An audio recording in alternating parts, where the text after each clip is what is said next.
from place to place.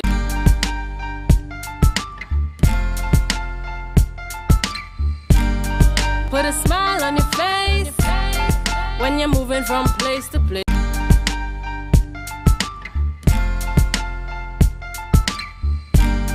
Put a smile on your face when you're moving from place to place. Good morning, good morning, morning, good morning, morning.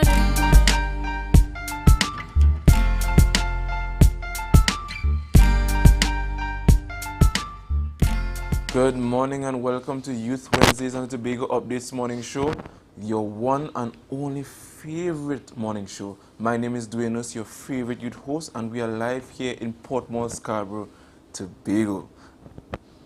All right, Dwayne, good morning to everyone. Good morning and welcome to the Youth Show.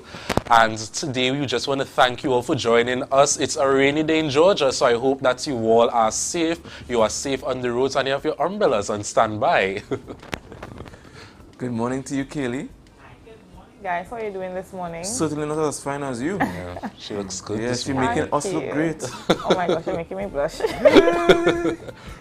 All right, so it's a rainy day today. We are all dressed in black. We are what, the Men in Black? Men in Black? No? Men in Black? Because there was a woman in Men in Black, so we can say we are the Men in Black. Yeah, True. Yeah, so. And we're looking dapper. I mean, again, Kaylee's making us look great. Yes. Always elegant as usual. We have a very important and packed day for you guys today. What is happening in the space of Tobago? What's happening? Well, the first thing to strike my interest was Soca Jam. So You and this. That's an exciting party yes, coming of up. course, isn't it? Temper is gonna be there.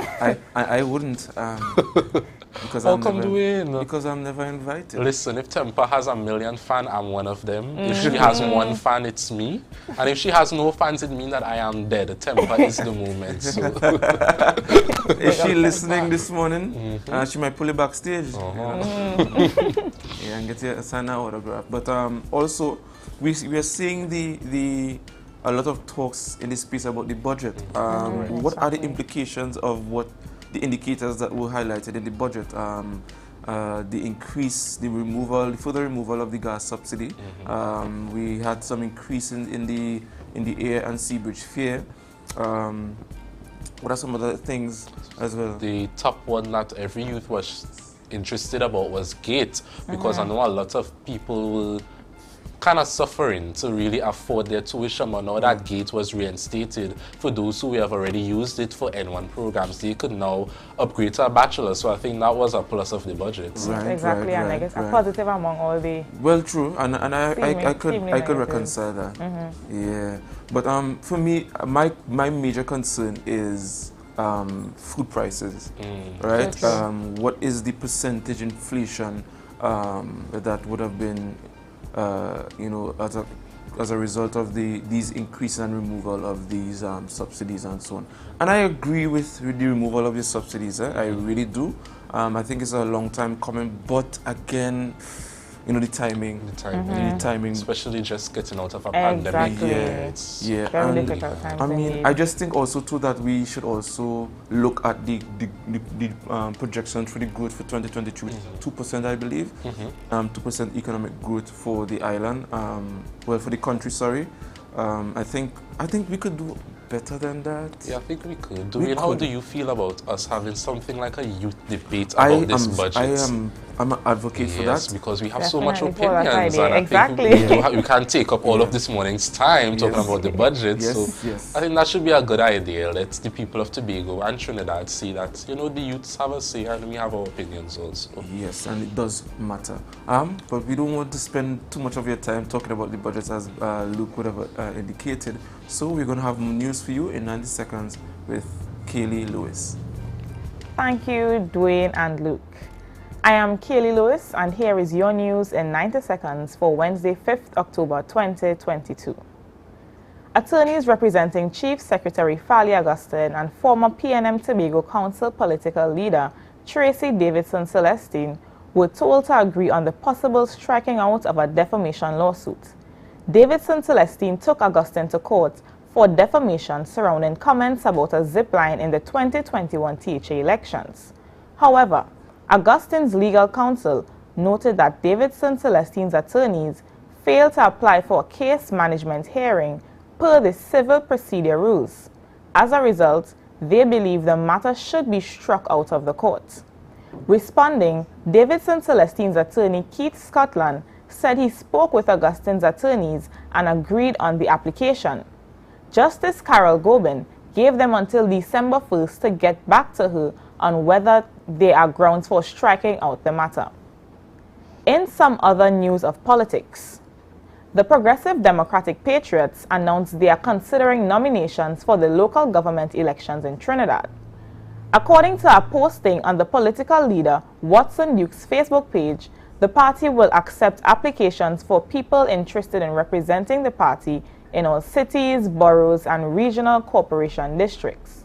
Local government elections are due by the end of 2022. And now to national news. Prime Minister Dr. Keith Rowley defended his government's decision to increase fares on the air and sea bridge during his contribution to the debates in Parliament. He said the government spent hundreds of millions of dollars to purchase new ferries and is exploring the purchase of 9 new ATR planes for greater efficiency in inter-island travel. However, he says greater efficiency comes at a higher cost, and the traveling public must contribute.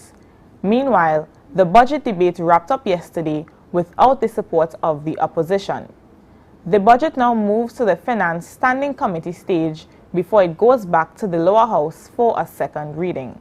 And that was your news in 90 seconds. It's back to you, Dwayne and Luke. Thank you very much, Kaylee, for that excellent reading of the news. So, Dwayne, I heard we have a few birthdays today. Oh, yes, we do. Yes, we do. We have quite a few birthdays in the month of October, and this is the Libra month. We have first Akima Thomas. Happy birthday to you. And you wouldn't believe somebody was advocating that we wish you a happy birthday. We saw the comments on the live. On the live. So happy birthday to you from the Tobago Updates family. Who do we have next? Next we have a Miss Camille Woods Phillips. A very happy birthday to you, Miss Phillips, coming from the Tobago Updates family.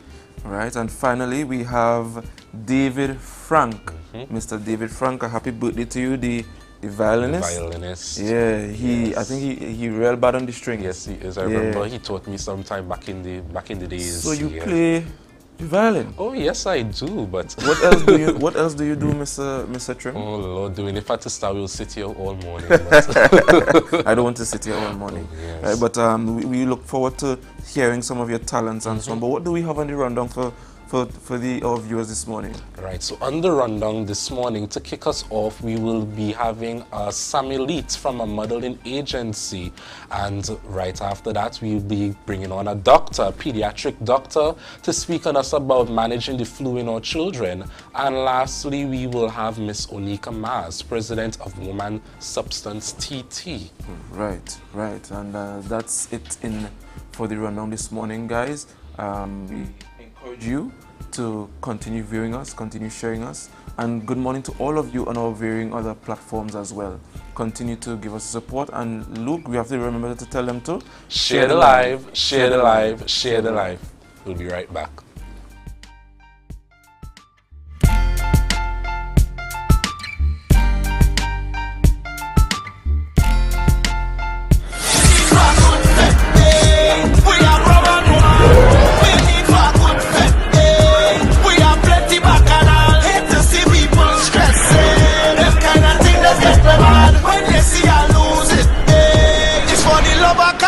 MI4 Security Services Company is the most advanced security service in Tobago. Ask about our cash and transit service. It's safe, risk-free, reliable, and timely. We provide safe banking delivery for all business types and sizes with highly trained staff, 24/7 monitoring, coordinated emergency response, and a well-maintained fleet of armored vehicles. Contact us at 660-7723 or visit our website at www.mi4securitytt.com to sign up today.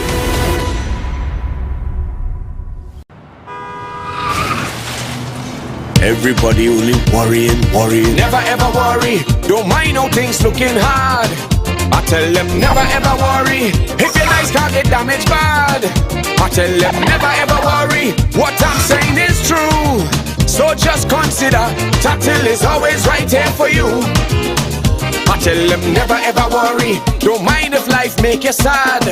I tell them never ever worry, if your house get flooded out real bad. I tell them never ever worry, what I'm saying is true. So just consider, Tatil is always right here for you. I tell them never ever worry, if sickness catch you off guard.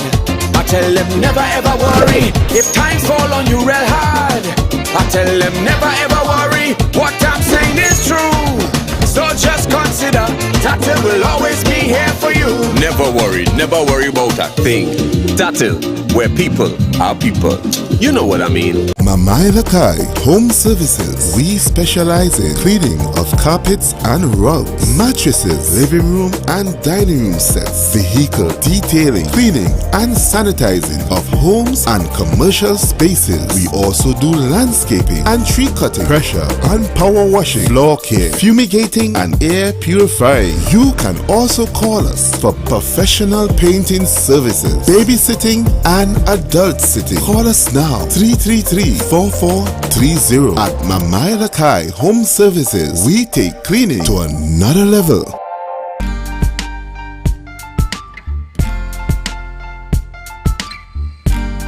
Put a smile on your face when you're moving from place to place. Good morning, good morning, morning, good morning. Good morning, viewers, and welcome back to the Tobago Updates Youth Morning Show. This morning on set with us, we have Miss Sammy Leith of Elite Model Management. Good morning, Sammy, and how are you doing this morning? Hi, Keely. Good morning. I am fine.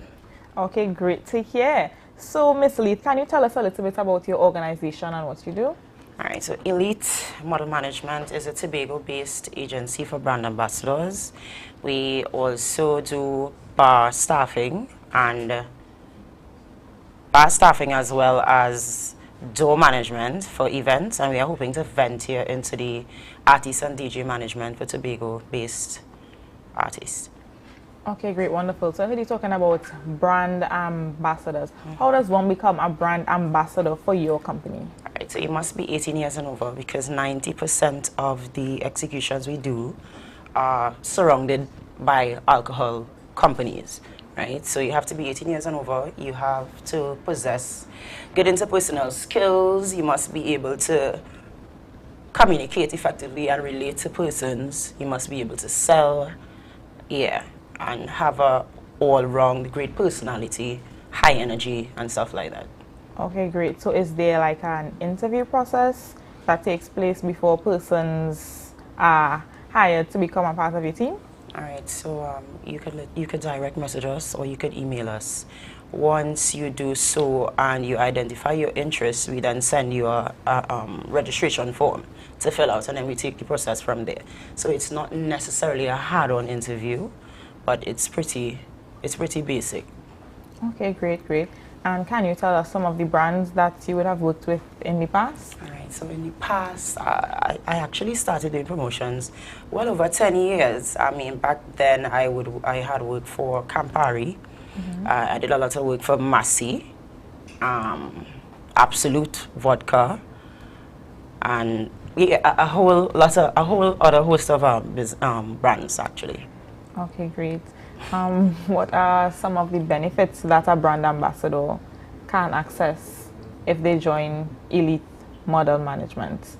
All right, so for anyone looking for a second source of income, you work, you have fun, you get paid. It is that simple. So there is your benefits. You get exposed to the corporate world, you get to meet people, you make your connections from there, and so on. Okay, great. I love that. So you're able to work, have fun, you can network, meet new people and that kind of thing. And you said that if persons want to be a part of your team, they just reach out to you on social media. Yes. So if you want to probably give us some Instagram handle, numbers, that kind of thing, for persons to reach out if they want to join your team. All right, so you can contact me directly. My number is 721-6556. The Instagram handle is Elite Model Management. That's E Leith Model Management. So is the email Leith modelmanagement@gmail.com. So for all interested persons, that is how you reach me. Okay, great. I'm seeing here on the flyer that you do a lot of things, event decor and that kind of thing, event photography, transportation of promotional items. That is really, really interesting to see. Beautiful young woman such as yourself having such a successful business, you know, encouraging other young ladies as well to have fun and work and network with other persons. So thank you so much, Miss Lee. Thank you, Kaylee, for speaking with us this morning here on the Tobago Updates Youth Morning Show. And I hope that a lot of persons reach out to you, you know, call her, email her, reach out to her on Instagram so that you can be a part of her team. Will you be engaging in any of the events upcoming for the Tobago Carnival? If you just want to share that with us really quickly. Actually, yes, we are working our way through a very heavy roster because there's approximately 56 events. So we're actually trying to comb through to see which one suits the brand. And then from there, after it is concrete, then we should be hitting over 15, maybe over 20 events. Okay, great. Yeah. Well, thank you so much again, Miss Leith. Viewers, we're just going to go to a short break. So remember to share the live, share the live, share the live.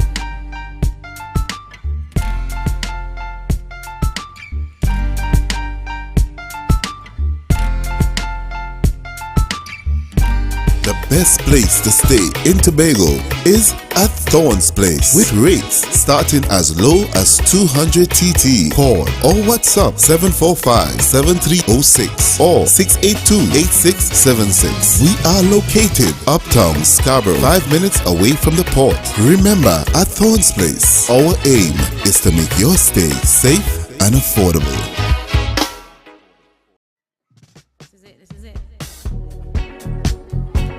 Excel Spa by Haley, where our highly trained staff are ready to deliver the top-class services in facial massages, waxing, nail enhancement and body treatment.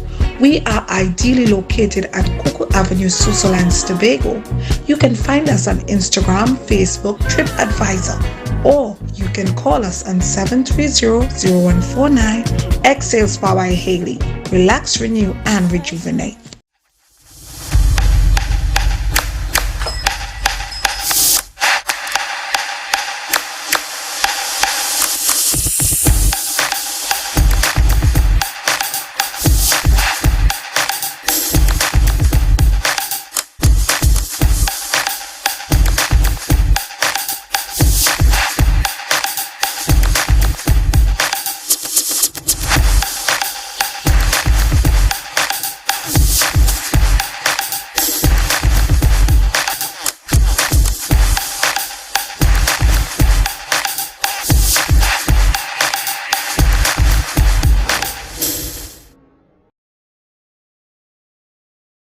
It's a different type of thing down there. And we party till we drop down there. With a lot of pretty girls down there. Down in Tobago.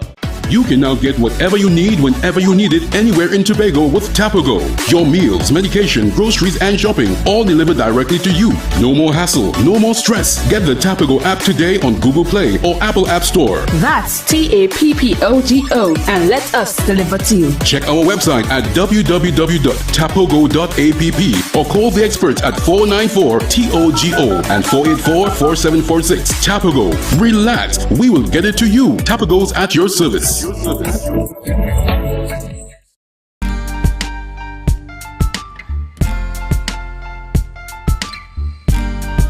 a smile on your face when you're moving from place to place. Good morning, good morning, morning, good morning, morning.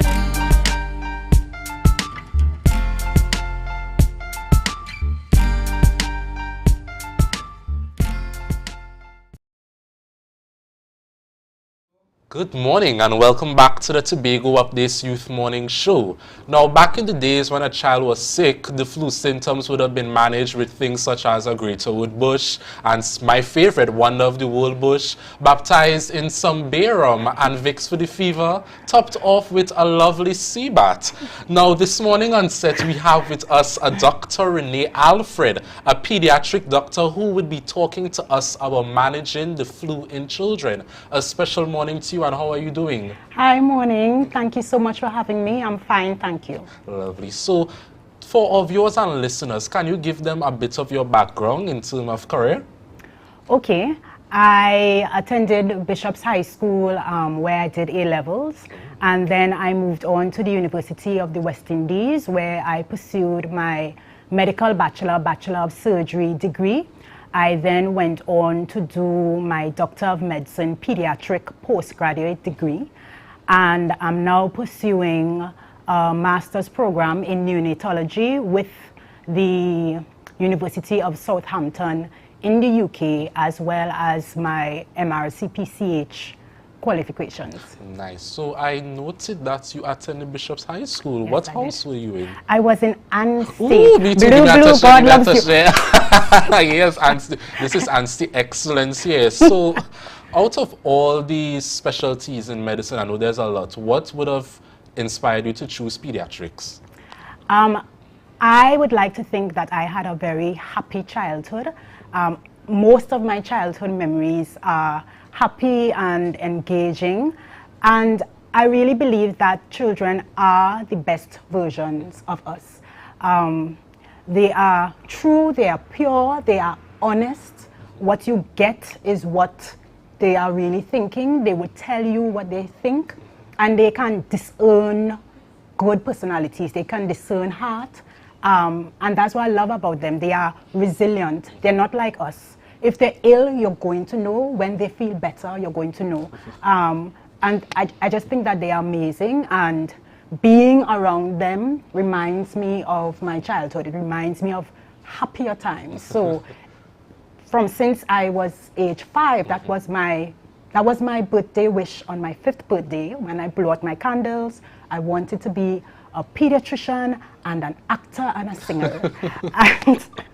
And, so the pediatrician part worked out. I always wanted to do it even when the times were tough. The studying was hard, the hours are long.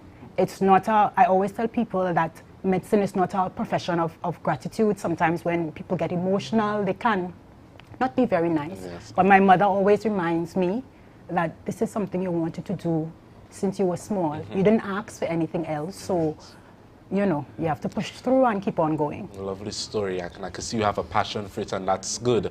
So we are now navigating ourselves out of the COVID-19 pandemic. However, now we are still seeing like symptoms of the flu that doesn't even appear to be COVID, especially in our children. So tell us more about that. Well, for the last 2 years, we have been focusing on COVID. Our children have been in a nice protective bubble. We've been sanitizing our surfaces. We've been doing everything we can to make sure that they are well. But now we've been back out to school.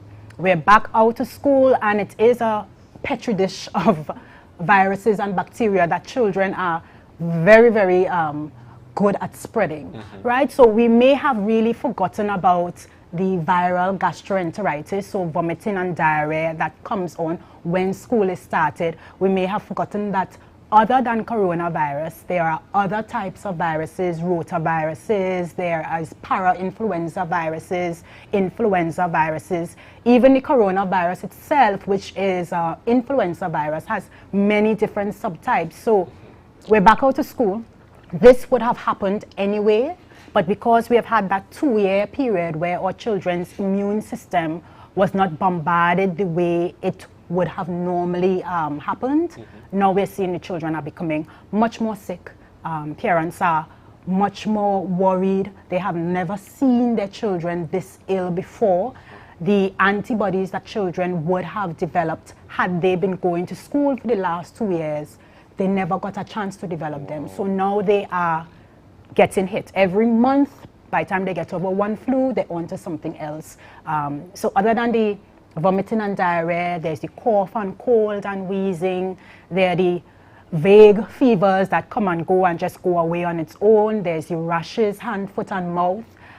So parents more than ever have to be educated, they have to be equipped, and they have to be ready to deal with this, because it's going to continue to happen until the school term ends, and then there will be Christmas, and then there will be January again, where it's going to happen all over again.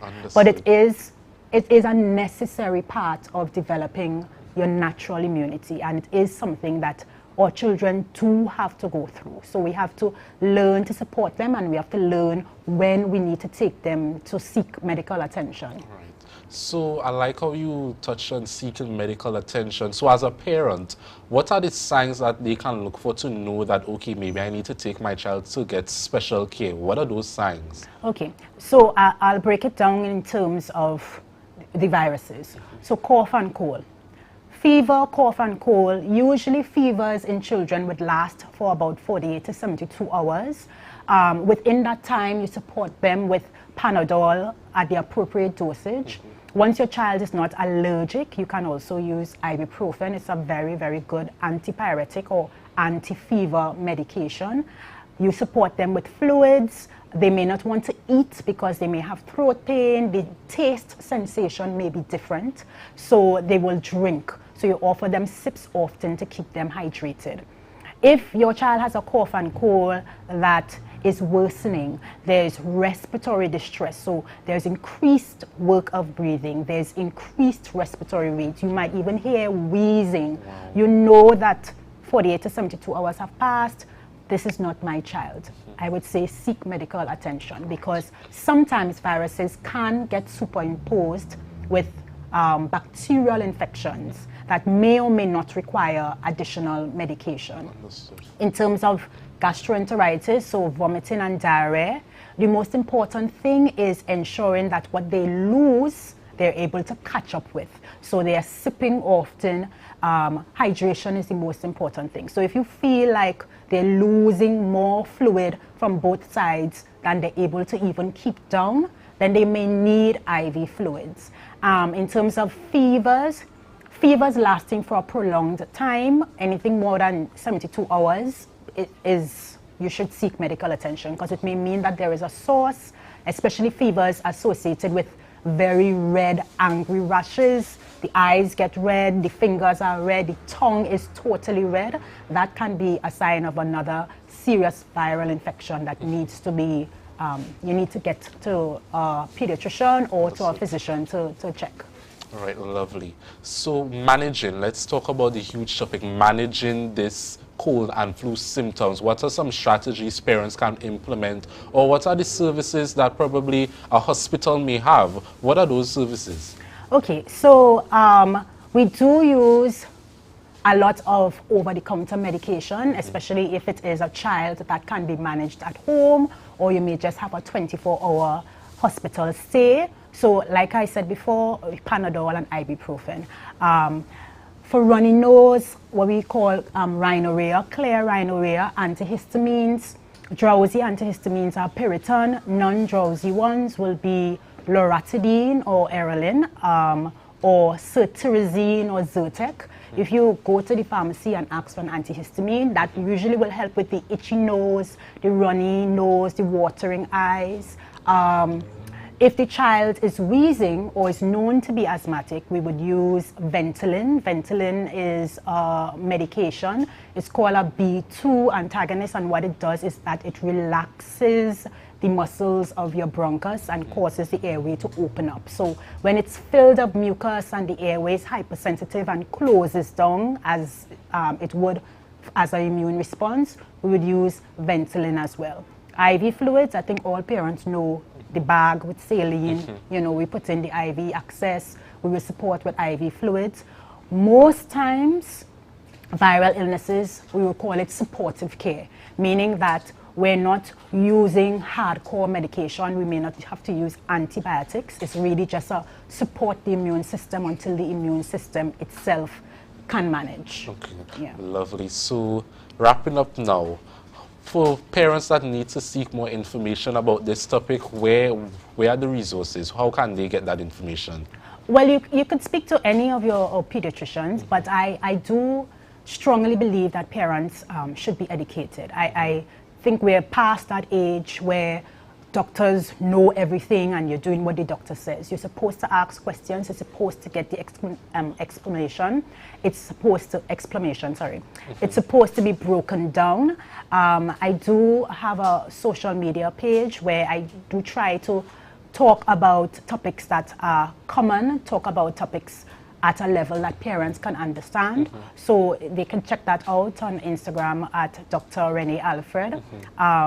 And suggestions could be made, questions could be asked, talk about this topic, break this down for me. My child had this situation and I'd like to understand it more.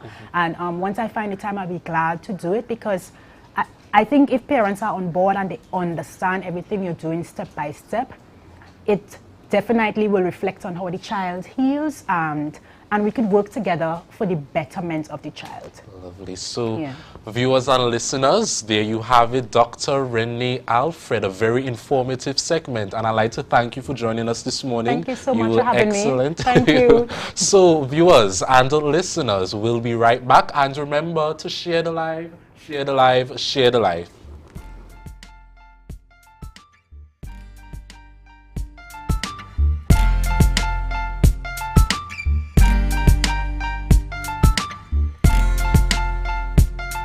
Coconut's Cafe, the buffet restaurant that specializes in all your tasty local dishes. For breakfast and for lunch. Breakfast includes coconut bake and sada roti, served with chokers, bull joil, and sausages in tomato sauce. Not forgetting beef and cheese pies, shepherd's pie, macaroni pie, and rice in various styles. Meat served in a variety of flavors, garden salads, and pasta salads. All this accompanied by fruit juices, coconut water, your choice of a great combination to appease your taste buds. So call us today to order, as we are here to accommodate your busy schedules, or if you are having a cooking day off.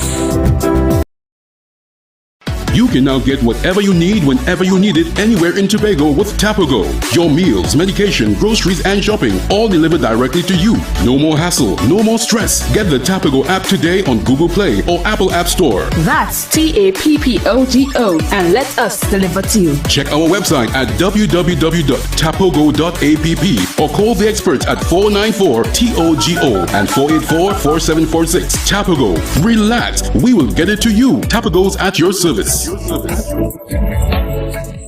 Tobago Glass Supplies has been a leading name for over 37 years in the glass and aluminum market in Tobago. We provide an extensive range of high-quality, innovative aluminum and glass products for commercial and residential use. Competitive prices with superior and professional services by committed employees who are guided by rigid quality standards. Tobago Glass Supplies specializes in the manufacture and installation of glass and aluminum products that are essential to today's homeowners and the business environment. We are engaged in marketing, sales, and installation of a variety of products. These ranges from windows and doors to necessities such as mirrors for homes and vehicles, designed and manufactured in-house or imported.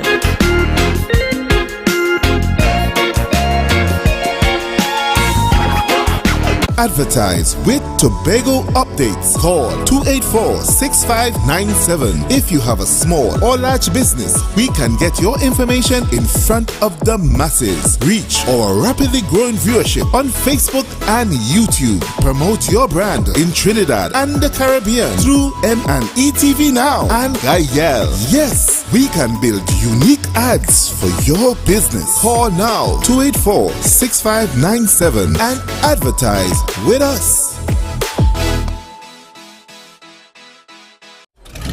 Our national borders, our first step to security, but a possible access point for guns, drugs, crime.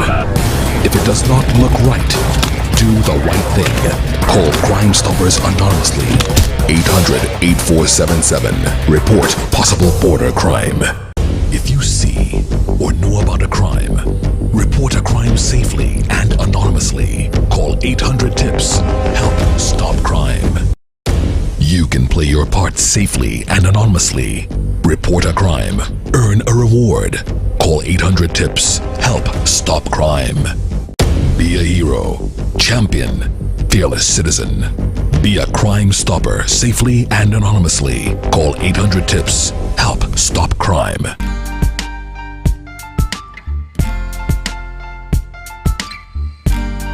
Put a smile on your face when you're moving from place to place. Good morning, good morning, morning, good morning, morning. Good morning and welcome back to Youth.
Put a smile on your face when you're moving from place to place. Good morning, good morning, morning, good morning, morning. Good morning and welcome back to Youth Wednesdays and Tobago Updates Morning Show. You're viewing us live here in Portmore, Scarborough. This morning we have a very interesting topic for you, an interesting person. In fact, I might even argue that she's a hell of a woman in a very great and dynamic way. She's a youth advocate, she's a woman's advocate, and she's a socialist, a social activist, in my view. This morning we are discussing on having this morning Onika Maz to discuss Speak It Out Loud. It's an event, and she's also the president of the Woman of Substance Trinidad and Tobago. Good morning to you. Good morning, Dwayne. Thank you for having me. The pleasure is all ours. The pleasure is all ours. So how are you? It's been a while I haven't seen you in this capacity. I am awesome. Thank you. It's Domestic Violence Awareness Month, so Right. I'm excited. Right, Yeah. right. So tell us about you and what you do. Okay, so I am Onika Maz, the founder and CEO of Women of Substance. It's a non-profit organization. We recently celebrated our 5th year anniversary. So we are still babies, but we have been doing a lot of work. So that is who we are, and our organization basically lends support to persons affected by domestic violence and abuse, specifically women and children. Yes, there are men who are victims of domestic violence and abuse, and what we do is that we refer them to the necessary agencies because we understand that we cannot be everything to everyone. Right, I understand that. But what inspired you to get into this? Just, if at all, if you're willing to share. Oh, yes. My life is an open book. Actually, I'm a survivor of domestic violence and abuse. And coming out of my situation, if I may call it that, out of the pain that I suffered, I wanted to do something about it and not just be a survivor who survived this and not help anybody. And what I realize is that, what I've come to realize is that out of pain, purpose is birthed. So I found my purpose actually 6 years ago when I started my sit and chat with Unika Ma's domestic violence support group to lend support to victims of domestic violence and abuse. Right. Might I ask, what do you say is affecting girls and women in Tobago? What do you say, given your stint at this and your experience? Okay, we have, in terms of what is affecting girls, I would speak to low self-esteem and low self-confidence, right? A lot of women have recognized are not very confident in who they are. A lot of them don't even know who they are. They are not even aware of self, right? And this lends to the issue of being affected by domestic violence and abuse, because if you don't know who you are, it means that the possibility exists that somebody is going to come and treat you anyhow and you're going to accept it. Right. Yeah. Right. And I do agree. And in my short, I'm young. I may not. We are young people. I may not know everything, but I have recognized during the pandemic a surge in domestic violence and killings and crime perpetrated against women. Do you see the pandemic exacerbating such a factor and highlighting them? Oh, yes, definitely, because what would have happened then is that persons were in confined spaces for longer periods with the perpetrator, right? So before the pandemic, the perpetrator may have gone to work.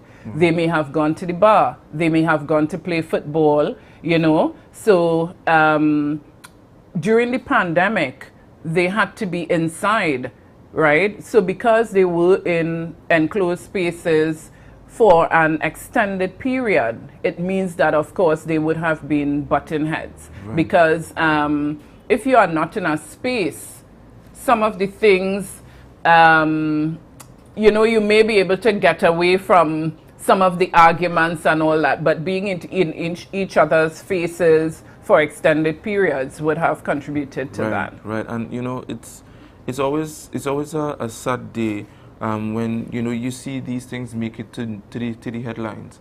Given our small society, where, especially in Tobago, where everybody knows everybody, and I think it begs the question.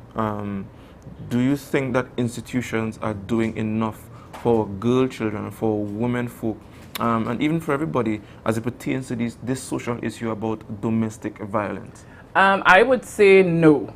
The conversation has to continue, and as I always say, now we do a lot of work with girls and we tend to forget the boys, right? In my organization, we do boys symposium at schools, right? Because what we need to do, as I shared with a young lady at the supermarket last night, we want to teach our males how to respect our females, right? Because I ran into this lady at the supermarket last night, and she was like, "Are you Unika Ma?" So I said, "Well, yeah." She said, "Popular Unika Ma." Right. So she said, "I really love the work you do, and I wish that women could carry licensed firearms." And I said to her, "That is not the answer.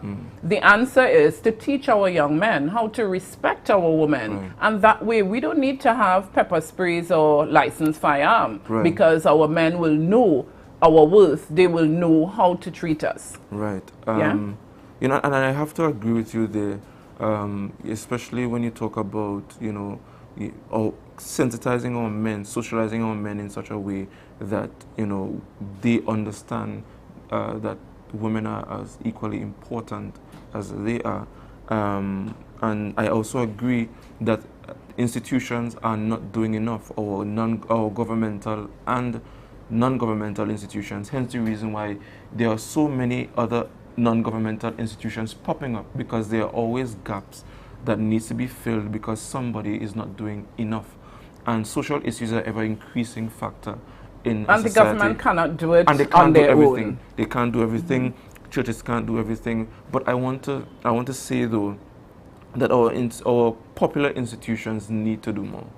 I agree with you. I couldn't agree with you more. Our popular institutions like our schools, our churches, our youth groups in the community that are very popular needs to do more, because the longer we leave these social issues unchecked, is the more we have this social issue becoming out of control. Right. And the thing is, Dwayne, if I may add, violence and abuse thrives in silence. Yes. Right? Yes. So, and there's still a stigma attached to domestic violence and abuse. There's this shame. I don't want anybody to know that I'm being affected by domestic violence and abuse, because our society is very judgmental. So people tend to hide because they are ashamed. But then when you continue to hide, it means that you are giving the perpetrator more reason, to continue the abuse, because nobody knows what is going on. That is why I tell people, speak out. There's no shame in domestic violence and abuse, right? Because you are not responsible for the abuse you endure. The perpetrator is the one that you want to highlight, put the perpetrator on blast. Let's let people know exactly what they are doing, because to the outer world, the perpetrator looks like a saint. Yeah. And they do well to make themselves like a saint. Oh, yes, they are. Definitely. Right. We also touch on some of my questions already. But you're doing an event. Speak It Out Loud. Just tell us about that. Okay, so we are having a girls' symposium on Tuesday, October 11th, in recognition of International Day of the Girl Child. And our theme is Speak It Out Loud, right? Because we want our girls to be able to speak out against violence and abuse. What we've noticed is that a lot of young folks are involved in abusive relationships, and they do not even recognize what the signs are. They don't recognize, because again, we go back to not knowing who they are, right? And a lot of young persons are exposed to toxic environments, so they see mommy and daddy fighting and cursing one another, and they're thinking, well, it's probably normal. It has become a norm for them. So we want to continue to create the awareness, so that persons know that, what? We want them to know what domestic violence and abuse is, and when you recognize it, we want you to use that God-given voice and speak out about it. Yeah, and just to touch on what you just said, at the home, what goes on at the home. I think we often make that statement negating that, the trauma that happens that we don't see. People act out their trauma. Definitely. And it just takes a situation for it to happen. Some are more passive about it. Some, are more active about it in the sense that some may be on the receiving end because they think it's okay, and some might become a perpetrator because they think it was okay. Yeah, definitely. And if we look at the violence in schools and violence in the society at large, we understand that, there are a lot of broken, traumatized people walking around, right? Because as a child, how do you react, or how do you deal with the fact that your parents are fighting almost every day, quarreling, cursing at each other, and you have to get up to go to school, and it's expected that when you arrive in school, you act normal.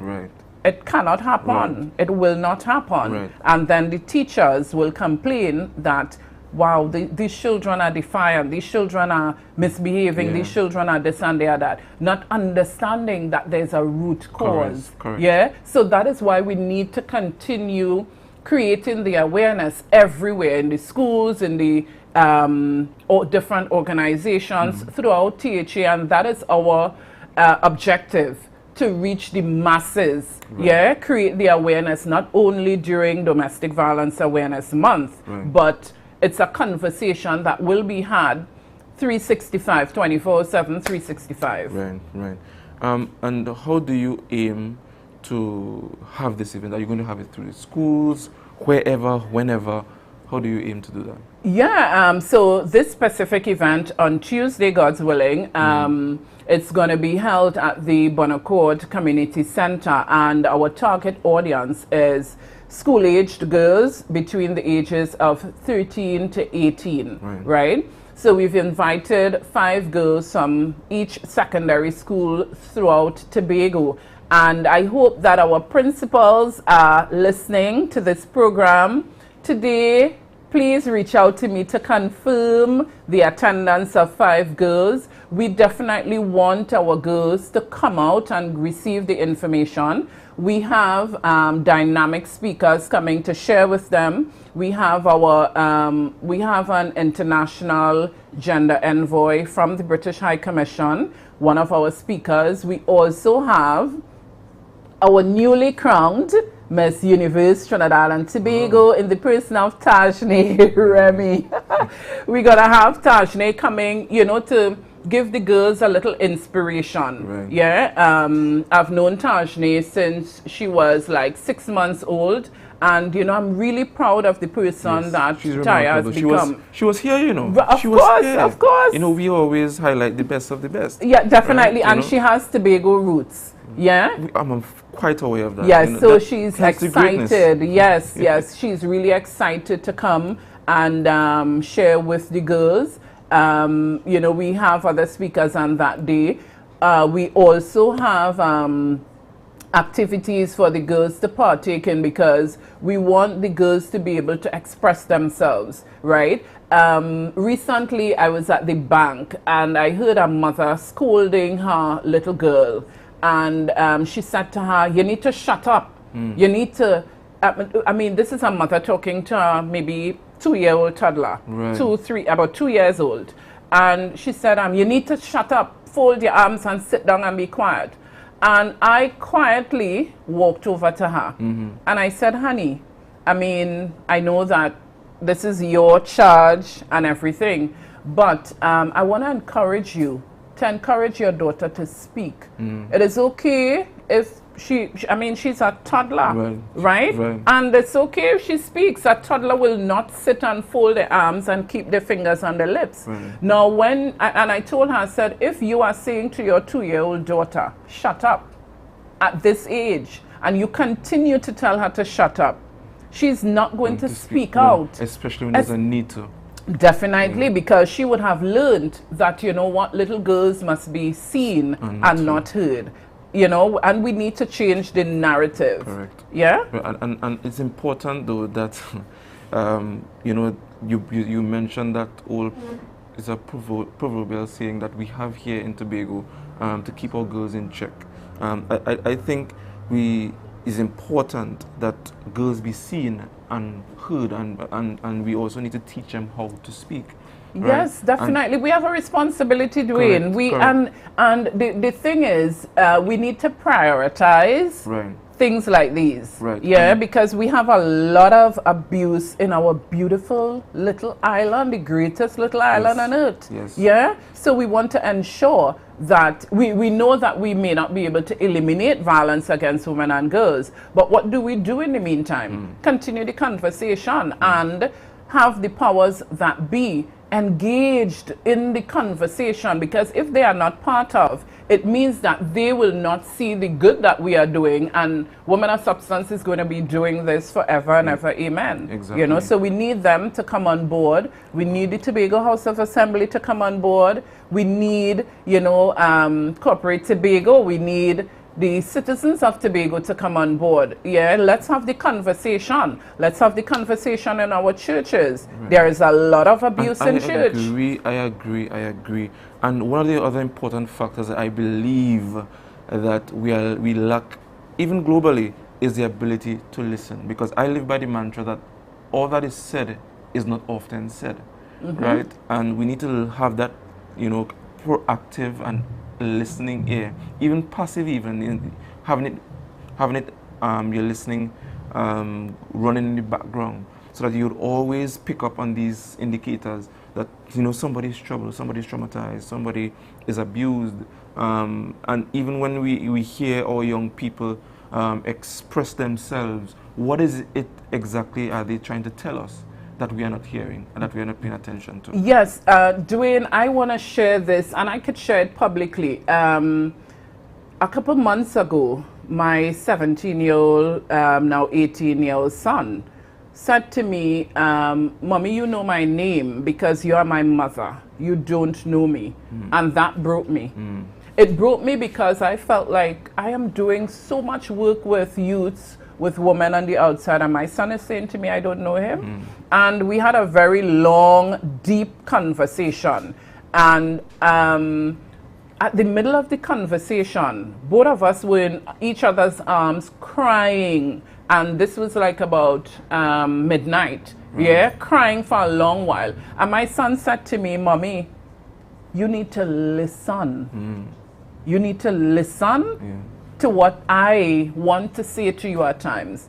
And I thought I was giving him a listening ear, right? So what we need to do is create the spaces for our youths to be able to say what they have to say. So what I've done, I've been intentional since then. I make myself available and I listen without interrupting him. And you know, I've realized that, you know, our relationship have gotten much better, you know, because I'm listening to what he's saying, you know. So we need to listen. I mean, I could have this conversation with you all morning, but just quickly, what are some of the pillars and target topics that you are using coming from the International Day of the Girl to foster this event? Okay, basically it's your time now, right? And we want the girls to know it's your time to speak up. It's your time to be empowered. It's your time to flourish. It's your time to be the best of who God created you to be. Yeah? Yes. Unfortunately, guys, and thank you, Miss Onika Mas, for You're being welcome. here. Thank I think you you for should having given me. us 2 hours. We have unfortunately come to the end of this interview and subsequently the end of our Youth Wednesday this morning. I want to thank you guys for giving us the support. Shout out to all of you in the live. I'm looking at all of you. Good morning to Rhea and Julian.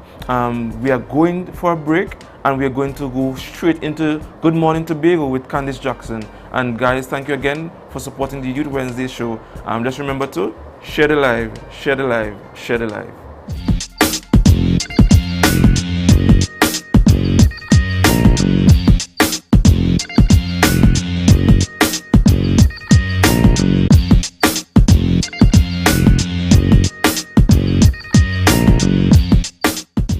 Original documents of the schedule of events in 1962, newsletters that were published weekly in July and August of the same year, the minutes of the Scarborough Lighting Subcommittee, letters of solicitation, receipts for contributions, and much more. A treasure trove of documents for the Scarborough Lighting Project for the 1962 Independence Celebration of Trinidad and Tobago were all on display at the Shaw Park Complex as the Scarborough Heritage Parlor and Radio Tambrin hosted We Lit Our City. This event formed a part of the nation's 60th Independence Anniversary.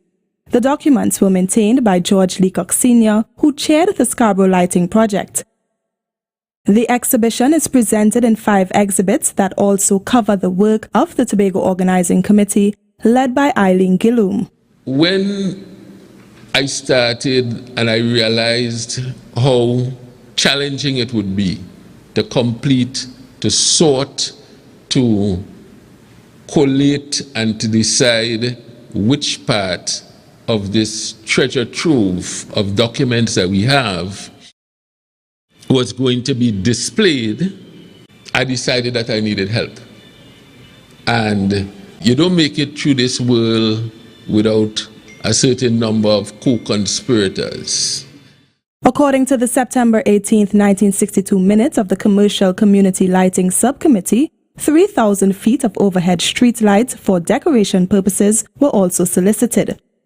The streets of Scarborough were decorated with lights on August 31st, 1962, our very first independence as a nation.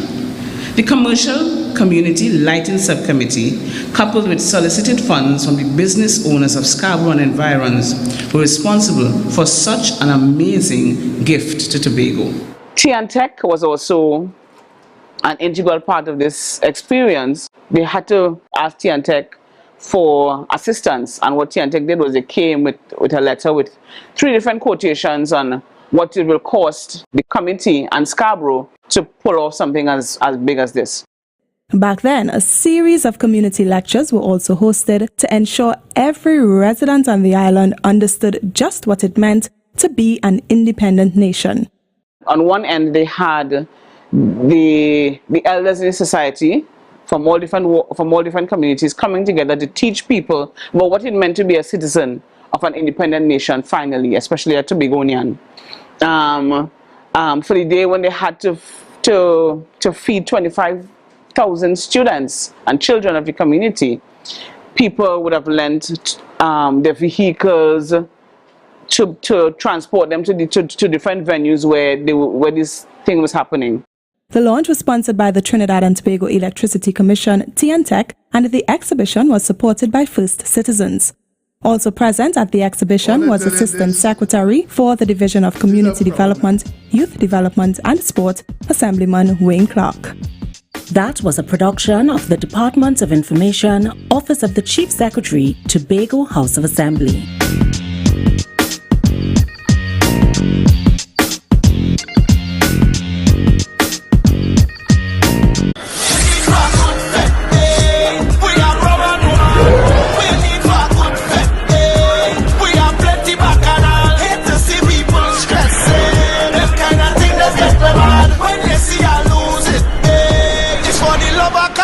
MI4 Security Services Company is the most advanced security service in Tobago. Ask about our cash and transit service. It's safe, risk-free, reliable, and timely.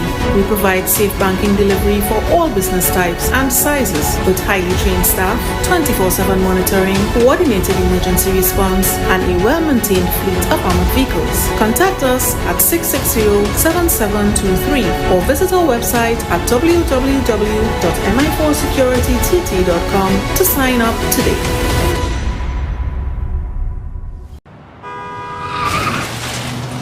Everybody only worrying. Never ever worry. Don't mind how things looking hard. I tell them never ever worry. If your nice can't get damaged bad. I tell them never ever worry. What I'm saying is true. So just consider Tatil is always right here for you. I tell them never ever worry. Don't mind if life make you sad. I tell them never ever worry. If your house get flooded out real bad. I tell them never ever worry. What I'm saying is true. So just consider Tatil is always right here for you. I tell them never ever worry. If sickness catch you off guard. I tell them never ever worry. If times fall on you real hard. I tell them never ever worry. What I'm saying is true. So just consider Tatil will always be here for you. Never worry about a thing. Tatil, where people are people. You know what I mean. Mamai Lakai Home Services. We specialize in cleaning.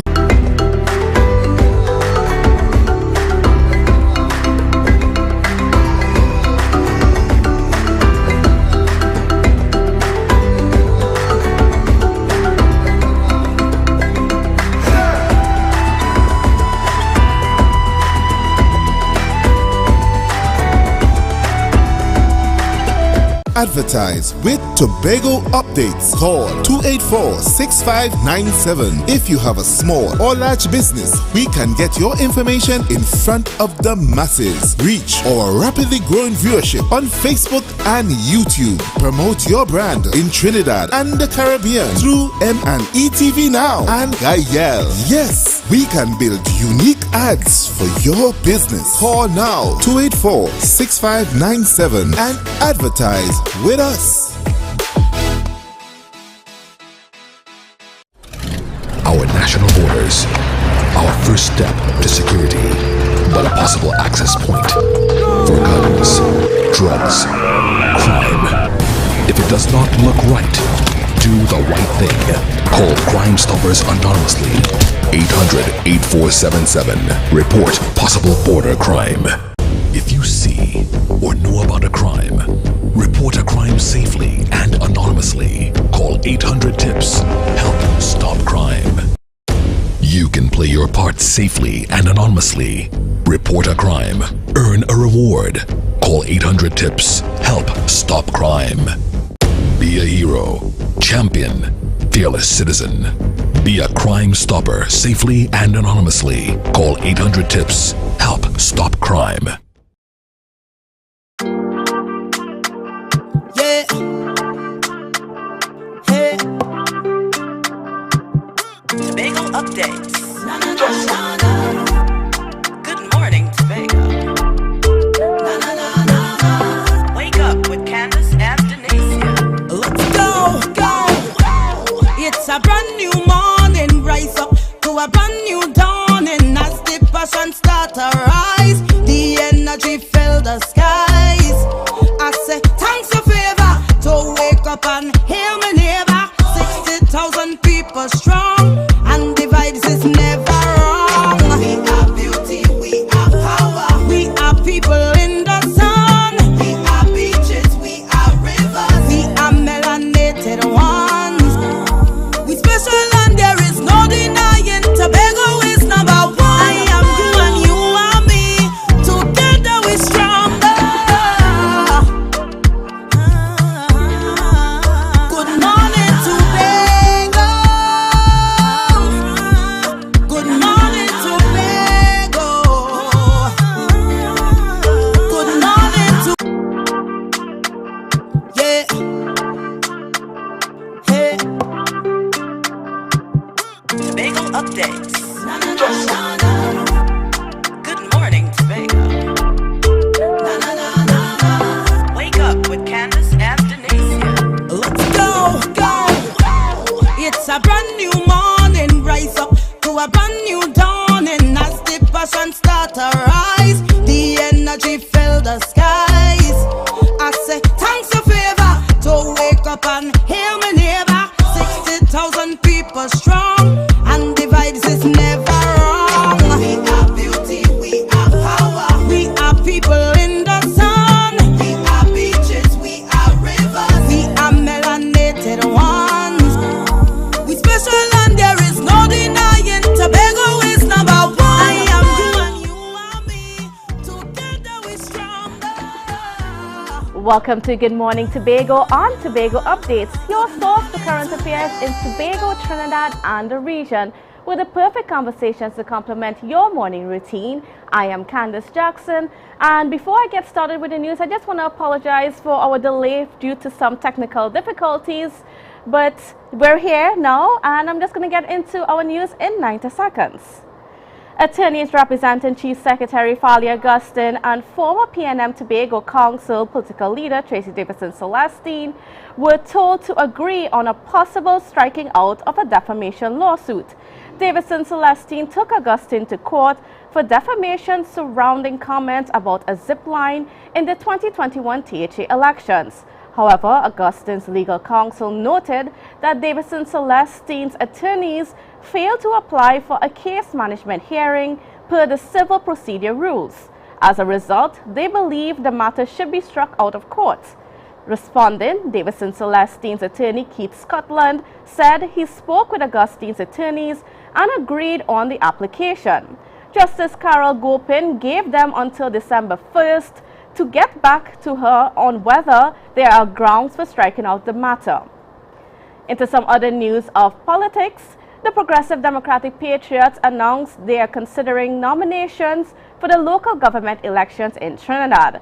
According to a posting on the political leader Watson Duke's Facebook page, the party will accept applications for people interested in representing the party in all cities, boroughs, and regional cooperation districts. Local government elections are due by the end of 2022. And now to some national news. Prime Minister Dr. Keith Rowley defended his government's decision to increase fares on the air and sea bridge during his contribution to the budget debate in Parliament. He said the government spent hundreds of millions of dollars to purchase new ferries and is exploring the purchase of 9 new ATR planes for greater efficiency in the inter-island travel. However, he says greater efficiency comes at a higher cost, and the traveling public must contribute. Meanwhile, the budget debate wrapped up yesterday without the support of the opposition. The budget now moves to the Standing Finance Committee stage before it goes back to the lower house for a second reading. And that was your news in 90 seconds. And of course, we got a lot happening in our space, but we're going to turn to some things that are happening within the THA and specifically in Tobago. So joining me on set, let me see if I can just bring up the information here. Joining me on set is Mr. Sean McCoon. First of all, he is the member of the planning committee for THA and Netherlands partnership. And of course, next to him is, let me see if I get the name right. We were practicing right before, Mr. Tuen. Oh Lord, I know. Tuen Vogel. Yes, and so he's a lecturer from a university out in the Netherlands, and he is letting us some of their expertise in sustainable land management, especially as it relates to agriculture. So good morning and welcome to you, gentlemen. Good morning. Good morning. Big honor to be here. Thank you. Great. Yeah. So I want to start off with Mr. McCoon first, and just to give me an idea of what's this partnership between the THA and Netherlands about? All right, so the Tobago House of Assembly and the Kingdom of the Netherlands, led by the ambassador for the Kingdom of the Netherlands in Trinidad and Tobago, His Excellency Raphael Varga van Kiebed. He is leading a delegation that is interested in collaborating even further with Tobago in the areas of environment, sustainable agriculture, sustainable tourism as well, and even some infrastructure and development in that regard. It is important for us to understand and appreciate that these opportunities are really, really good and really big for Tobago, in the sense that we have an opportunity to open our doors as an island to larger audiences and even more expertise, even more input, technical assistance and technical expertise coming to our island in the areas that I outlined. So it's really, really a win for us. And there was a 2-day conference or forum hosted on Monday and Tuesday. So, Mr. Vogel, I just want to get from you just your perspectives on that forum and what the Netherlands has been able to contribute in towards helping building some of our farmers, and just that whole idea in Tobago. Yeah, I think the history is quite. We have a rich history in connection between Trinidad and Tobago and the Netherlands. Right after independence, 6 years ago, the connection was formed. And I think especially yesterday was about the historical, the relationship and the future cooperation. And the day before was really focused on sustainable agriculture. And that's why we got invited to speak about sustainable agriculture. I'm not saying that I'm, of course, not an expert in this area. I've been in Trinidad and Tobago quite often, but it has been very good to explain a bit what sustainable agriculture is and what are the opportunities for islands like Tobago, small islands like Tobago. It's been very interesting also to meet other people and share experiences and learn and get ideas as well for potential future research. Yeah. And we know that the Netherlands has been leading in Europe when it comes to sustainable agriculture. So I don't know if you'll be able to share with me a little bit more about just some of the things that you guys have been able to do there that you're hoping to extend over to Tobago. Yeah, I think that the Netherlands is #2 exporting country in the world, which is really crazy because it's a small island, a small country. But I think there's a lot of innovation going on, and especially also on precision agriculture, which I think could be relevant for areas like Tobago too. I personally really believe that Tobago has a climate and also the soil, the quality that has the potential to to be utilized even more, especially for nature-inclusive agriculture, and then not just focusing on production, but also storage and maybe even processing of materials for exporting. I think that would enrich the country even more. Yeah. Mm-hmm. So, Mr. McCoon, I mean, how important is this partnership for us here in Tobago? All right, well, as Mr. Vogel said, we are actually celebrating 60 years of bilateral relations between the Kingdom of the Netherlands and Trinidad and Tobago. In the Tobago-specific context, it now provides an opportunity for really good exchange. So, for example, we have students from Tobago who have a desire to further their education and their studies in certain areas, particularly in environment, sustainable agriculture, climate smart agriculture, food systems, food technology. They can now have the opportunity to interact with the Wageningen University in the Netherlands, which Mr. Vogel is from and representing. And the forum also provided, over the 2-day period, an opportunity for stakeholders to network, to mix, to mingle. We had presentations from the Tobago Agribusiness Development Company. We had the Tobago Reforestation and Watershed Rehabilitation Program. We had the Department of Natural Resources and the Environment speaking about the Man and the Biosphere designation. So we had on offer many of the really prominent stakeholders here in Tobago in agriculture, in the environment and things like that, and it really provided that much needed exposure for us and opportunity for further dialogue. And then on day 2 we had the Secretary for Infrastructure and Quarries and Urban Development, yes. Sometimes I have to remember yes, of course. the You long get confused names. with old names as well. Exactly. So we had Mr. Trevor James, who's the secretary for that division. He gave a presentation on the proposed harbour rehabilitation and development program for Scarborough. One thing I just wanted to touch on, Candice, is that we have some archaeological artifacts. Right, and I was just about to get into that conversation because, I mean, I know that Holland, the Netherlands, were very instrumental back in 2014, thereabouts, when we were looking at some of the archaeological finds that are there in the harbour. Now, unfortunately, that project, you know, kind of quieted down for a little bit, but now we're seeing that awakening and we're going back to strengthening our partnership with the Netherlands to seeing how we can preserve some of those artifacts. So from your perspective, how do you feel about that now? Yeah, well, I knew they were there, but I didn't know the details. But we had 2 very inspiring, they were almost lectures yesterday about the artifacts and the story around it, which I really didn't know. So the person who did that really zoomed in from the whole bay into that battle into one ship and explained about it. Yeah, the only thing, I'm really not an expert on that, but I think there is quite some richness also below the seawater level, and we discussed about setting up a course or something to train local youth in preserving treasures like these, and I think that is quite relevant and also a beautiful opportunity. What expertise are available in the Netherlands in terms of education when it comes to archaeology and all those things?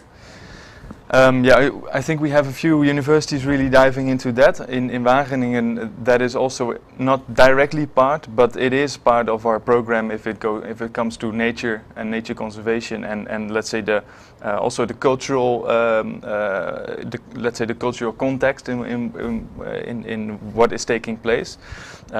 Yeah, I think there are universities that could be helpful there as well, and of course also setting up research programs. And my personal expertise is also in mapping areas. It's really I'm a cartographer, so I like making maps. I just love maps, and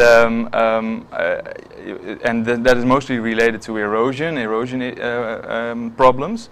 But that could also be very useful for example, of mapping the area even below seawater level, to get an idea of, hey, what is where and how could we get an overview of what is happening and what is situated below the seawater level. Right. Yeah.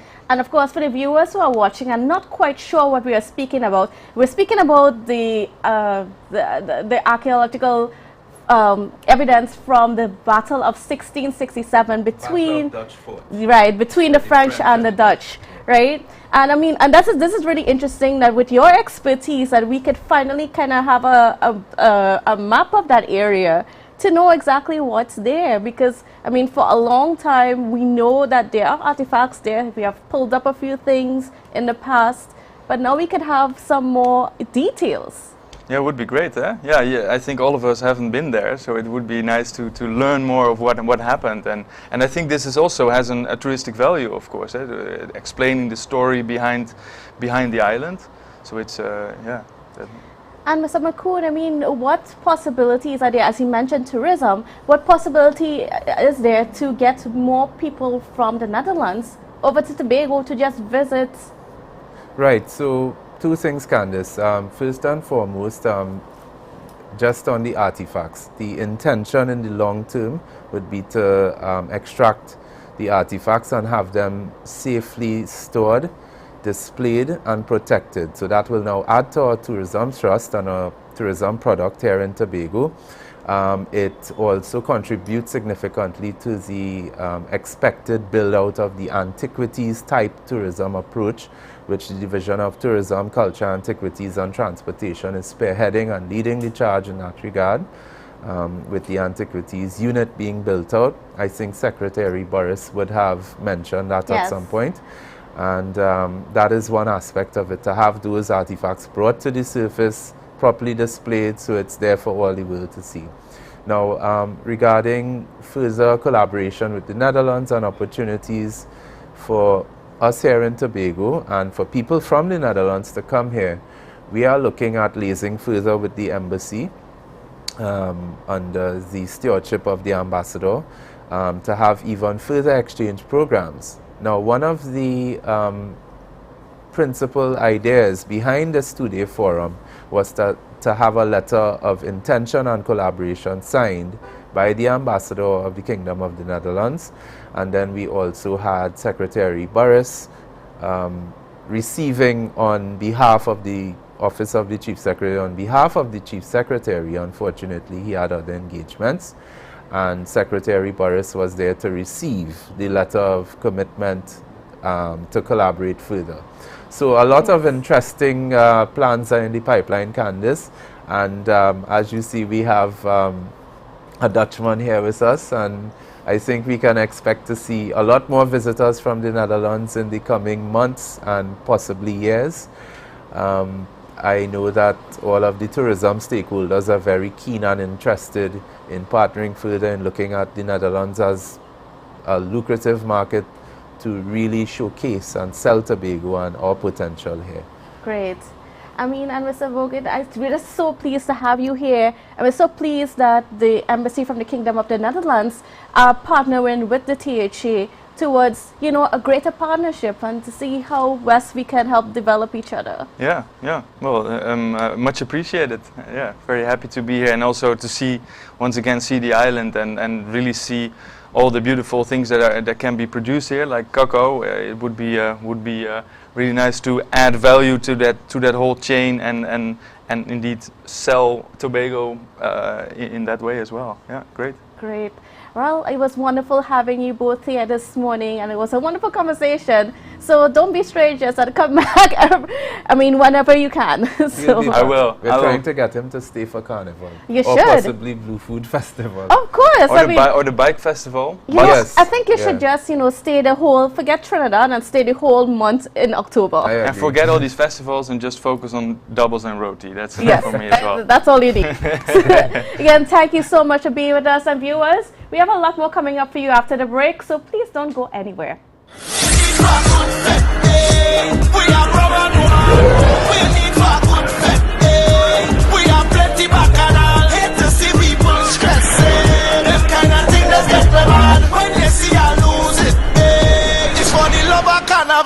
MI4 Security Services Company is the most advanced security service in Tobago. Ask about our cash and transit service. It's safe, risk-free, reliable, and timely. We provide safe banking delivery for all business types and sizes with highly trained staff, 24/7 monitoring, coordinated emergency response, and a well-maintained fleet of armored vehicles. Contact us at 660-7723 or visit our website at www.mi4securitytt.com to sign up today.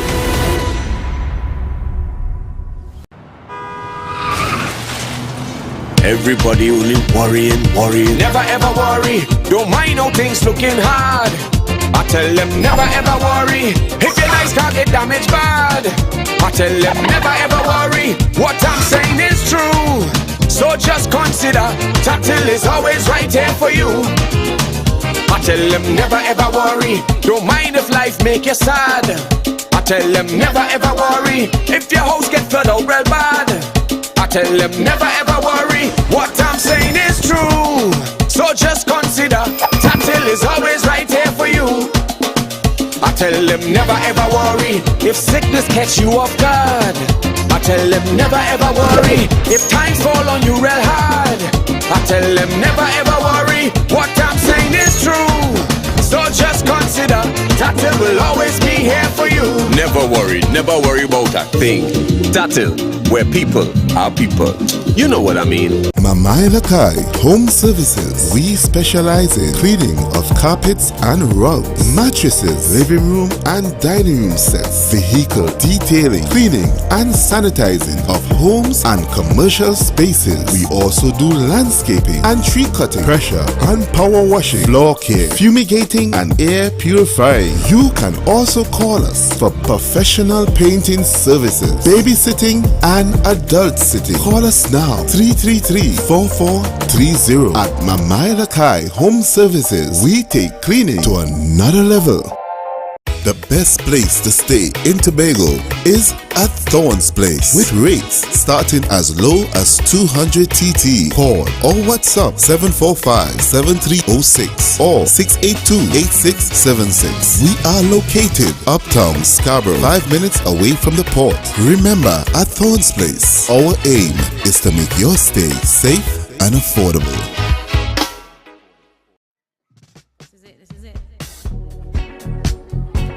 Excel Spa by Haley, where our highly trained staff are ready to deliver the top-class services in facial massages, waxing, nail enhancement and body treatment. We are ideally located at Coco Avenue, Switzerland, Tobago. You can find us on Instagram, Facebook, TripAdvisor, or you can call us on 730-0149. Excel Spa by Haley. Relax, renew, and rejuvenate.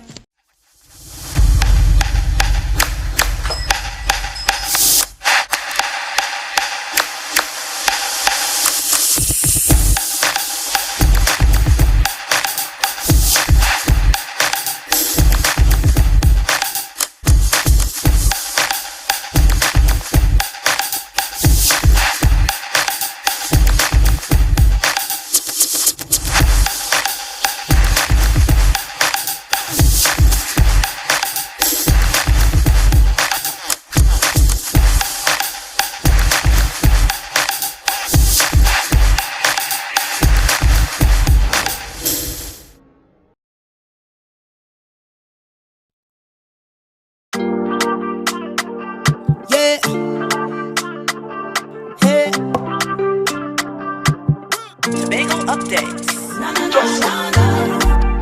Good morning, Tobago. Wake up with Candace and Denasia. Let's go. It's a brand new morning. Rise up to a brand new dawning as the passion starts. Welcome back to Good Morning Tobago, and we are moving right along with our conversation this morning, and we are moving into the hunting season, because as you know, the hunting season just opened. So to tell us a little bit about what's happening within our space, we have Game Warden number 1, Mr. Jester Alman, and Game Warden number 2, Miss Anushka Ramzan. Good morning and welcome to you both. Good morning. All right. So first of all, we had our hunting season open on the 1st of October, which was Saturday. I kind of forgot the dates for a second. But yeah, so okay, so we're moving into our hunting season. Are there any special or different parameters that are being laid out for this season? I can start with you, Mr. Alman, first. Not much. What happened is that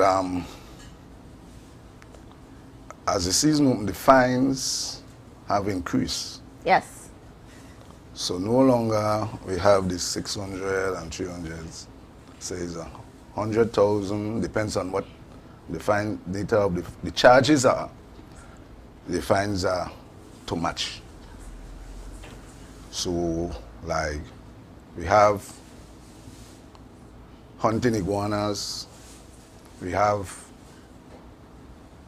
armadillo, which is tattoo, and we also have agouti. That the main 3 game animal that, especially in Tobago, that hunters hunt, and the fines varies with that. So as we said in the early, we open and the close season is on the 1st to the last day in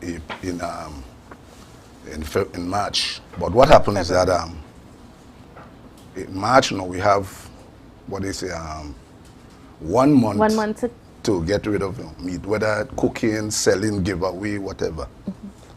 So that's dealing with the fine and the hunting season. Right, and my senior will give you some more updates on other things. Right, and I am aware that, for the hunting of iguana, We have plenty bacchanal. Hate to see people stressing. Them kind of thing that get them mad when they see I lose it. It's for the love of carnival. MI4 Security Services Company is the most advanced security service in Tobago. Ask about our cash and transit service. It's safe, risk-free, reliable, and timely. We provide safe banking delivery for all business types and sizes with highly trained staff, 24/7 monitoring, coordinated emergency response, and a well-maintained fleet of armored vehicles. Contact us at 660-7723 or visit our website at www.mi4securitytt.com to sign up today.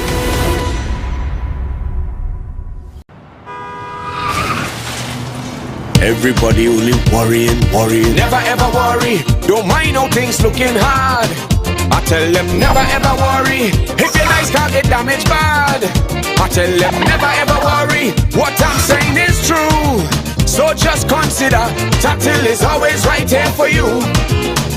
I tell them never ever worry. Don't mind if life make you sad. I tell them never ever worry. If your house get flooded out real bad, I tell them never ever worry. What I'm saying is true. So just consider Tatil is always right here for you. I tell them never ever worry. If sickness catch you off guard, I tell them never ever worry. If times fall on you real hard, I tell them never ever worry. What I'm saying is true. So just consider Tatil will always be here for you. Never worry about a thing. Tatil, where people are people. You know what I mean. Mamai Lakai Home Services. We specialize in cleaning of carpets and rugs, mattresses, living room and dining room sets, vehicle detailing, cleaning and sanitizing of homes and commercial spaces. We also do landscaping and tree cutting, pressure and power washing, floor care, fumigating and air purifying. You can also call us for professional painting services, babysitting and adult sitting. Call us now 333-4430 at Mamai Lakai Home Services.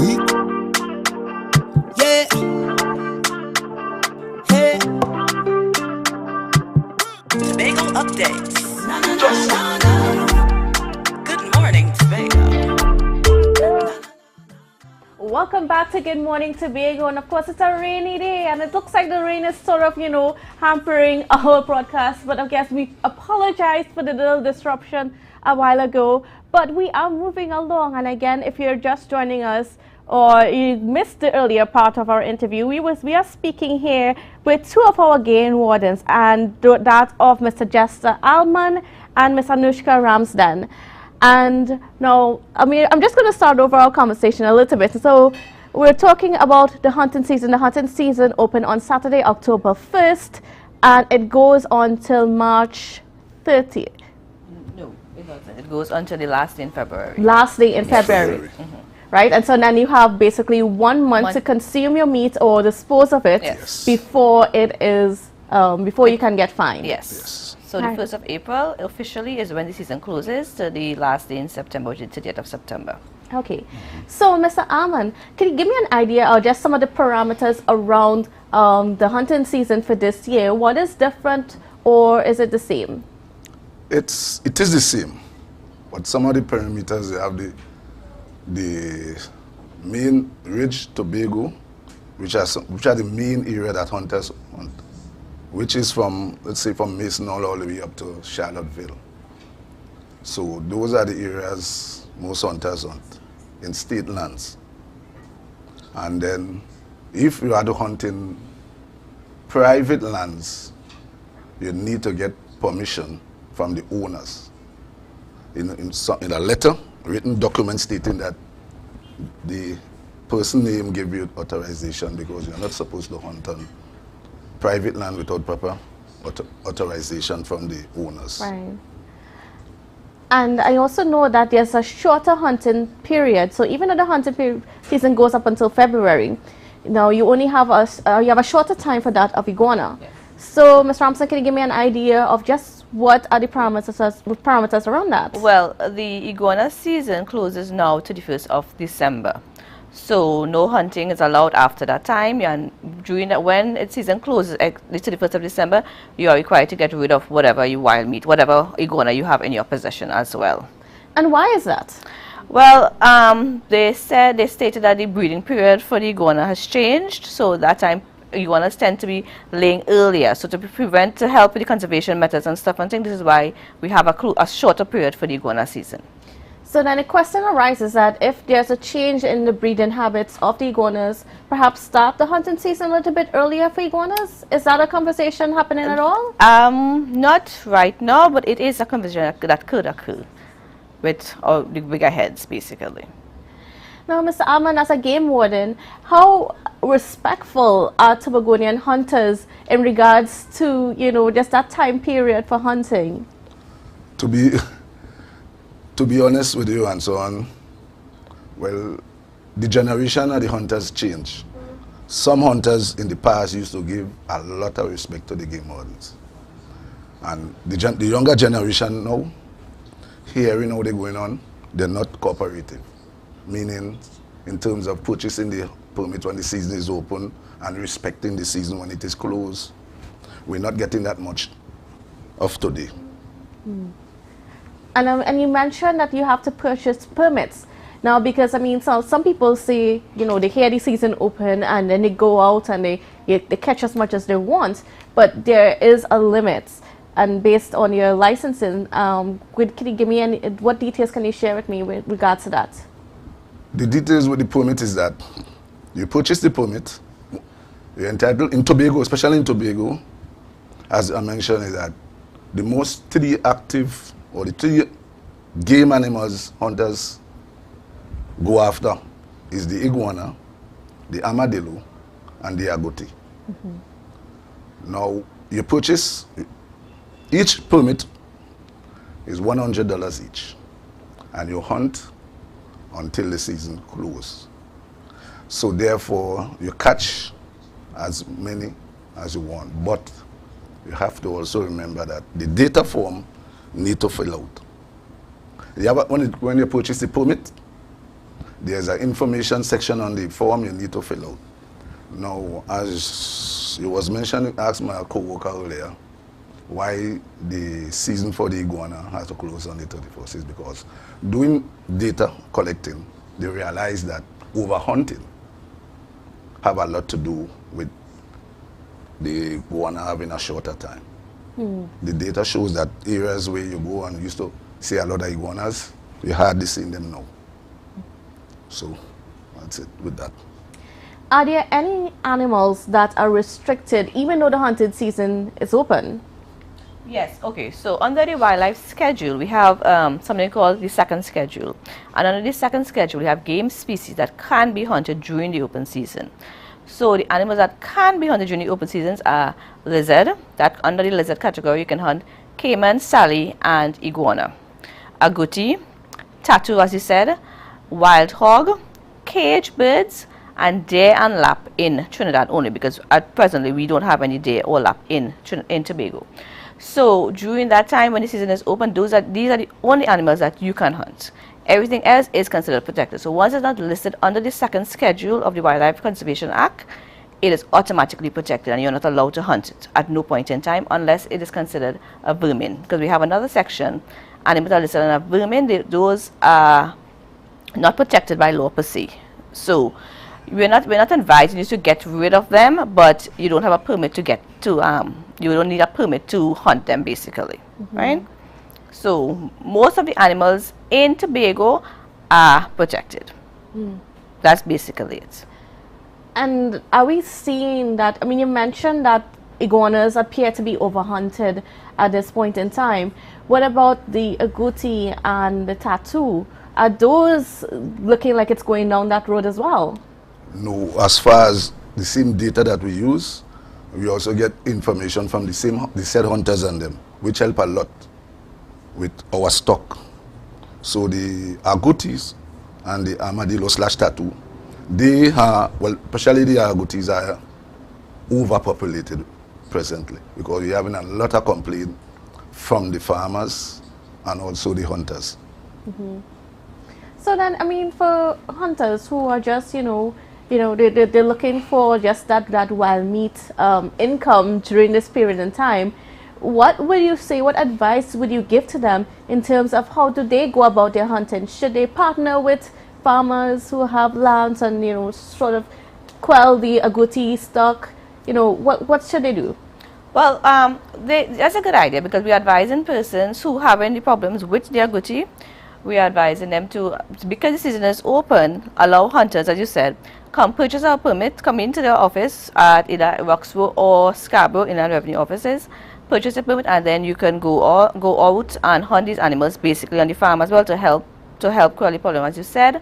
And we're also, even when you're hunting too as well, take into consideration that you hunt with tomorrow in mind. If you go out and you see an agouti or you see a iguana and it looks like a baby, leave it. If you see a iguana that is pregnant, leave it. Because you want to make sure we have for the future generations. So that's what we're trying to advocate basically. You hunt in the season that's open, yes, but hunt with tomorrow in mind. Great. Now, where can people come to find information and get their permits? What's the process? You can come, you can get it, as I said, Inland Revenue offices. We are there presently Monday to Friday from 8:30 to 2:30 p.m. At both Roxborough and Scarborough. So you can come purchase. Each hunter is allowed 3 permits per person. It's $100 per permit. When you're coming, you need to walk with a form of ID and a utility bill to show your proof of address. Great. Also, any other information that the public, not just hunters alone, you can come to the office, which is located at corner Milshove and Chauvin. Milshove and Milshove the Milshove building. Yes. Great. All right. Well, and thank you so much, Mr. Almond, Ms. Ramsden, for being on set with us and just giving us a perspective towards the opening of the hunting season. And hopefully our viewers out there, our hunters, can be respectful of the laws and regulations surrounding the hunting and not overhunt, because we need those animals to stick around. They all have a purpose within our space, so be respectful. All right, viewers, we have a lot more. We have something nice coming up for you after the break, a little surprise, so please don't go anywhere. We'll be back right after this. The best place to stay in Tobago is at Thorns Place with rates starting as low as 200 TT. Call or WhatsApp 745-7306 or 682-8676. We are located uptown Scarborough, 5 minutes away from the port. Remember, at Thorns Place, our aim is to make your stay safe and affordable.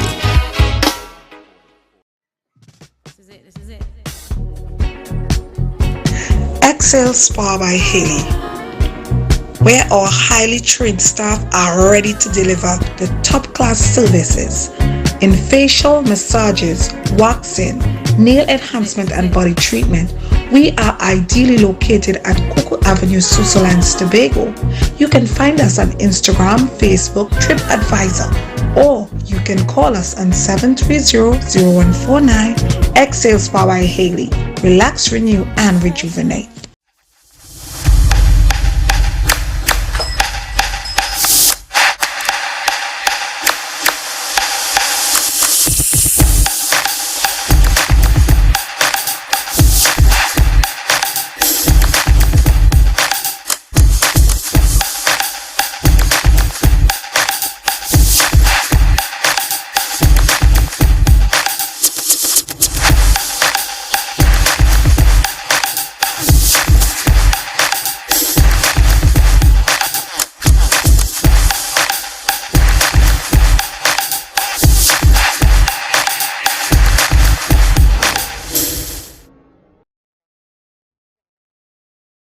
It's a different type of thing down there.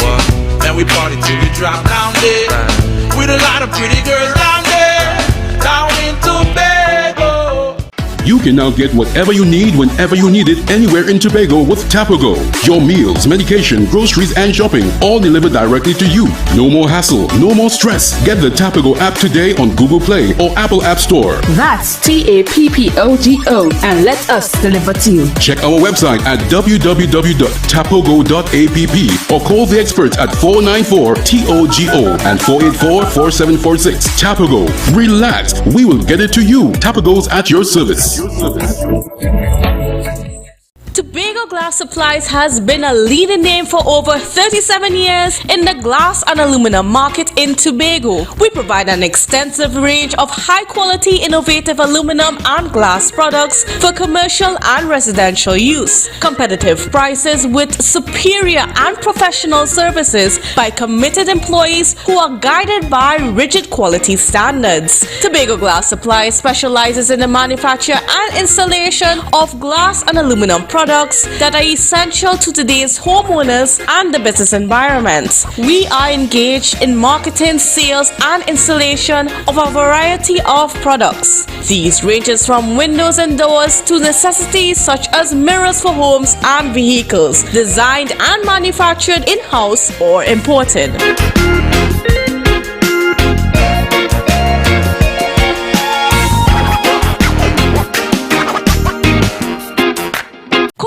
Cafe, the buffet restaurant that specializes in all your tasty local dishes for breakfast and for lunch. Breakfast includes coconut bake and sada roti served with chokers, bull joil and sausages in tomato sauce. Not forgetting beef and cheese pies, shepherd's pie, macaroni pie and rice in various styles. Meat served in a variety of flavors, garden salads and pasta salads. All this accompanied by fruit juices, coconut water, your choice of a great combination to appease your taste buds. So call us today to order, as we are here to accommodate your busy schedules or if you are having a cooking day off.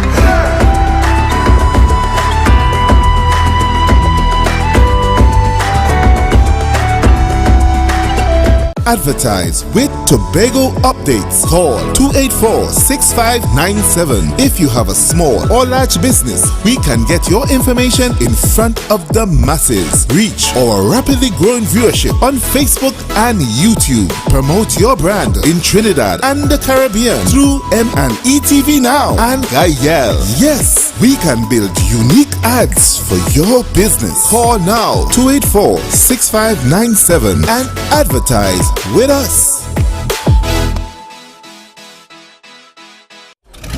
Our national borders, our first step to security, but a possible access point for guns, drugs, crime. If it does not look right, do the right thing. Call Crime Stoppers anonymously. 800-8477. Report possible border crime. If you see or know about a crime, report a crime safely and anonymously. Call 800-TIPS. Help stop crime. You can play your part safely and anonymously. Report a crime. Earn a reward. Hey. Tobago updates. Good morning, Tobago. Wake up with Candace and Denasia. Let's go. It's a brand new morning. Rise up to a brand new dawning. As the passion start to rise, the energy fill the skies. I say thanks for favor to wake up. And welcome back to Good Morning Tobago. And as I said, I have something very special for you today. So hopefully we're happy that you stick around for it. So we're going to be talking with some wonderful people from the Tobago Hospitality and Tourism Institute, because we are talking about student dinners. Yes, if you are familiar with student dinners, it is back on. And to give us an idea of what we can expect for this year, we have not other than Chef Sonia Phillip, and we also have two students in the form of Rebecca Sammy and Olasei Todd. Good morning and welcome to you guys. Good morning, Candace. Okay, so we're going to get started first of all talking about the student dinners itself. Now we know during the pandemic we couldn't have any student dinners for obvious reasons, but it's back on. So Chef Sonia, start us off. What are we expecting for the next few weeks? Well, Candace, you will be treated to a lovely lineup of a wide variety of cuisines from a wide variety of cultures, because this is the International Cuisine Student Dinner Series. We are going to be having this semester 7 dinners representing a wide variety of cuisines. Our first one is going to be on Thursday, October the 6th. That's tomorrow? Yes, that's tomorrow, and we are presenting for you Taste of Asia. So we are going to be presenting a variety of cuisines from the continent of Asia. Great. Now, we're going to start with, I don't know which one wants to start, either Olasei or Rebecca, but Taste of Asia, what is that going to be like? Well, as Chef Sonia said, we are trying to incorporate all the cultures and flavors of the continent of Asia. So, for example, for dessert, we are visiting India, and we have the traditional Indian ice cream kulfi. So it's spiced, it has pistachios, we use some fancy saffron in a homage to the Indian part of Asia. And for our other parts of the menu, we looked at like China, we looked at other continents, countries. What else can we expect? Yeah, so for the appetizer, we have the Jiaozi, sorry. I'm still learning my Mandarin. Yes, we have jiaozi, which is a type of dumpling from China, and we also have samosas that we are very familiar with. But samosas that we are doing are a little different. We chose to use a phyllo pastry, so it's flaky and crunchy, so you get a nice textural difference. And is that what we're seeing right in front of Yes, us? that is what we have in front of us So just today. waiting for the cameras to come and just give us an idea. But yes, I'm seeing samosas. I love samosas. So hopefully this is going to live up to it. But then again, it will, because it's THDI. Yes, of course. I mean, and so as we're here, we're looking at the samosas. So just waiting for the cameras, right, to give the viewers, because of course we have to show them. They're so beautiful. So we have the samosas and the dumplings that had a name that I cannot pronounce. Yes, Shauzi. Learned that. I practiced that last night. Now tell me about, you know, being able to prepare for this and just to come up with these different dishes and these different meals. Well, in preparing for the menu, of course, we have to look at the different cultures and how they play with each other, how they intermingle to try and create a cohesive menu, and also, you know, stay true to the flavors that they use, but, you know, bring it forward in a way that people are a little more familiar with, you know, they feel invited and welcome to, you know, try the meals. It's also a lot of work. Don't think that, you know, you just go in the kitchen and like, you know, you cut up a few things and throw it. There's a lot of moving parts. But you know, we have a good class and, you know, we're working really well together. So I think it will be a really good dinner tomorrow. Yeah, so Rebecca, what's been the experience like? Well, as he spoke about the hard work last night, we had a lot of practice. If you see these dumplings here, the folds. Yes. So each one of them, they may I want to say look the same, but not really. The flavors may be similar, but the real art of the dish comes through with the different types of folds. So like I have chubby fingers, so I was getting trouble to practice, but as he said, hard work. We spent hours last night doing tens of dumplings to sort of perfect the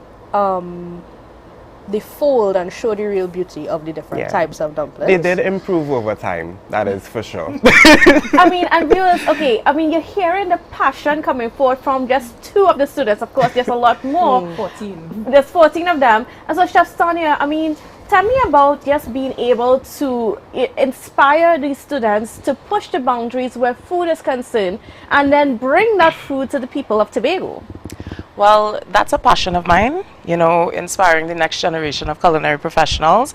And I also think that's a passion of THGI, preparing industry-ready culinary professionals so they can enter the industry and immediately fit in and be able to work competently. And that is why we focus so much on experiential learning, which this is. You know, to the public, it's a dinner, but to my students, it's actually their class and their assessment. They're being marked for each one of these 7 dinners. So, yes. Yes, so they're on the line. No, but the pressure is on, but it's a good pressure. I mean, and then it gives the public a chance also to experience all these different types of cuisine at a lower rate. Exactly. It's a very reasonable price because, as I said, it's a class, so you're getting a 5-course menu for $235. And I think that's probably the best deal in Trinidad and Tobago. Oh yeah, you can't get better than that. That's fine dining. I mean, you're not going to get this kind of stuff just anywhere. Exactly, exactly. The students also were required to select a signature cocktail to complement the menu that they will be executing. So you get drinks too? Yes, yes. Drinks will be on sale as well. The signature cocktail is for a special price of $30. And because we work in tandem with the food and beverage service class, who will also be assessed during the dinners, but front of house as opposed to back of house, they will be serving a variety of drinks under the expert tutelage of Miss Diane James Brown. Great. Yes. Now, I mean, and of course, shout out to Miss Diane James Brown. Good morning to you, Miss. Morning. Anyways, so what else can we expect? You said we have 7 dinners. Tomorrow, Thursday, it's all going to be on Thursdays, right? Yes. Right. So Thursday, we're taking the guests to the continent of Asia. Yes. What other types of cuisine do we have in mind for the rest of the period? Okay, well, I will talk about the dinners that are coming up in October, and then I'm going to ask Rebecca to deal with November and Oluseyi to deal with December.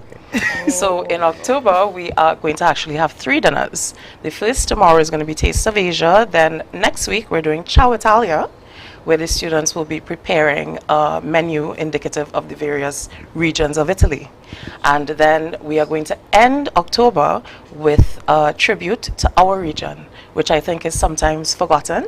So that's why my students are actually doing 7 dinners this semester rather than 6, because we added Taste of the Caribbean. So we are actually going to be doing a menu representative of the various countries in the Caribbean. I would also like to shout out our head chef, because the students work for the student dinners in the traditional kitchen brigade to give them the practice of working in a professional kitchen. And our head chef for this dinner tomorrow is Abini Anderson. So we'd like to tell her good morning. Good morning. She's been working extremely hard because the head chef is really dealing with the logistics of the execution of the dinner, and she's been doing a really good job. And her sous chefs are ably assisting her, and they are Dorian Mitchell and Avia Winchester. So good morning to all of them. Great.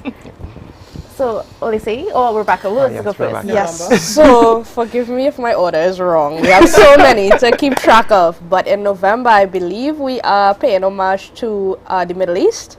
So, we are doing 1,000 Nights of Arabia. 1,001. 1,001 Arabian Nights, which I learned was a tribute to the story in Arabia about a wife who had to tell her husband one story every night.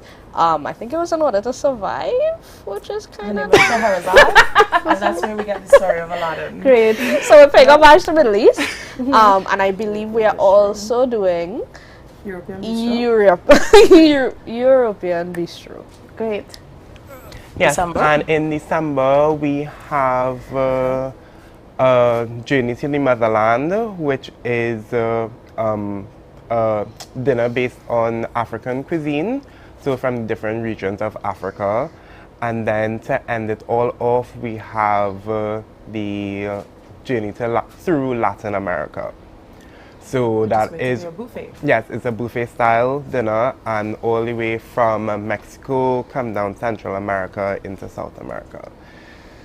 So I don't know if viewers are getting as excited as I am, because I mean, you're all talking about all these different types of food, and it's just sounding so great. I mean, it just you need to get on board, and you need to support our students. You need to support THTI and have some good food. And how can they do that? Well, anybody interested in making a reservation can go onto the THTI website, thti.edu.tt/dinners, and you can actually get a drop-down menu of our menus actually for each dinner so far for October. All of the menus have been placed on the site, and you can also make a reservation via that website as well.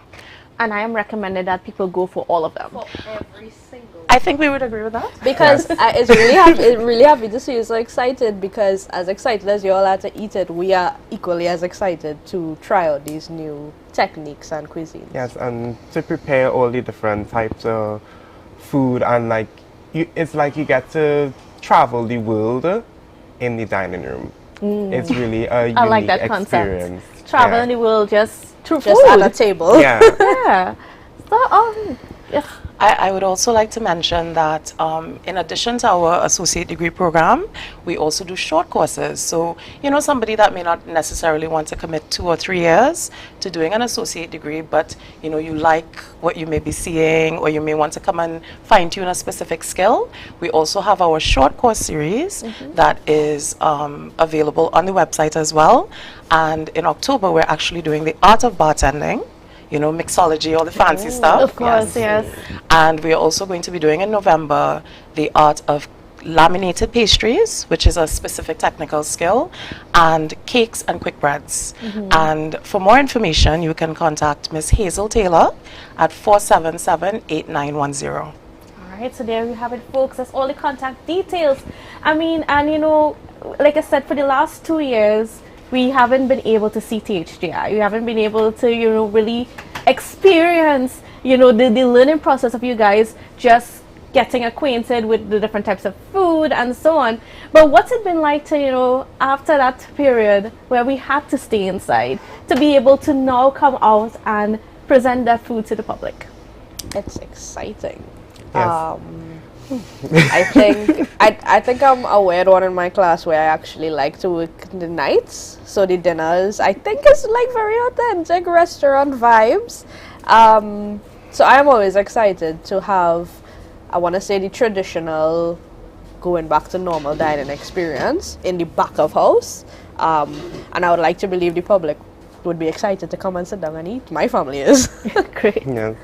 No, I also like really wanted to get back into the kitchen so badly. It was so hard like being home and have to, you know, classes online. So it's nice to see faces, to work with people, you know, have that group work going, that team dynamic. It really, you know, gets you pumping, gets you alive and going. Oh, I just want to dress back a little bit to the dinner tomorrow. So the signature cocktail, we never told you what it was. All right, yes, we So can. it's actually the lemongrass fizz. Ooh. So it's actually made with lemongrass chung, which is a Korean syrup that they make, and you know, mixed with you know, alcohol and a little bubbly to jizz it up. But you know, it will be a nice, bright, refreshing drink. So Great. I look forward to seeing you. Look forward to that. Yes, we were so. I mean, you need to get connected. You need to log on to the website, the THDI's website, and find out all that information and make your reservations. Only by reservations, right? We prefer reservations so that we can plan, because we really are limiting each dinner to 40 persons only. So for more information, you can also call me at 725-9043 or email me at sonia.philip@thdi.edu.tt. All right, so viewers, don't waste time. Get on, open your emails, pick up your phone, make a phone call, and reserve your spot. It's limited. I mean, and where else are you going to get such great food at such a good deal? And of course, and you're hearing that passion there from our young chefs. And, you know, when you have such passion within you, you can only imagine what the food would taste like. Food is always better with that love and that passion in it. All right. So I want to thank you guys for being here so much. I am excited. Thanks for having us. And viewers, yeah, go and check out THI. But that's all that we have for the program this morning. It was a pleasure being with you. It's rainy out there. It's going to be rainy for today and tomorrow. So be safe. Try to keep yourself dry. And watch out for each other on the roads. And we'll see you again tomorrow at 7 a.m. for another show. Bye for now, folks. In the sun.